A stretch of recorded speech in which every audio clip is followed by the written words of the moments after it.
एक समय की बात है, एक गांव में एक बुद्धिमान और न्यायप्रिय ब्राह्मण रहते थे, जिनका नाम धर्मदास था। वो गांव के सभी लोगों की समस्याओं का समाधान किया करते थे और उनके बीच वाद विवाद में सुलझाव लाते थे।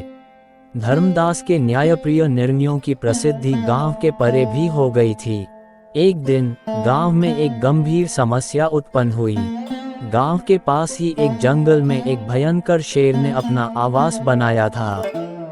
शेर गांव में डरावने हमले करता था और लोगों को जीवन में खतरे में डाल दिया था।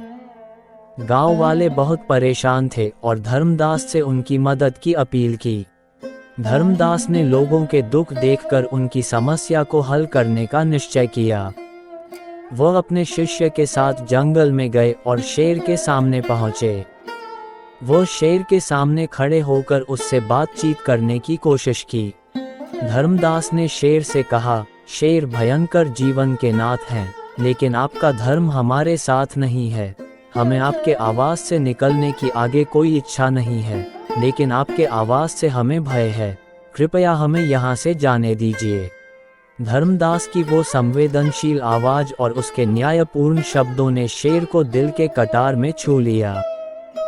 शेर ने धर्मदास की बात सुनी और वहां से चला गया।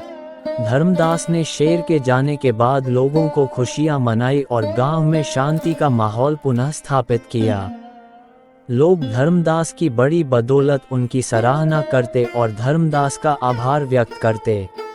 इस कथा से हमें ये सीखने को मिलता है कि धर्म, न्याय और समझदारी का उपयोग समस्याओं का समाधान करने में मददगार होता है। धर्मदास की बुद्धिमत्ता और न्यायप्रियता ने गांव को शेर की आतंक से मुक्ति दिलाई और लोगों को शांति और सुरक्षा का आनंद दिया।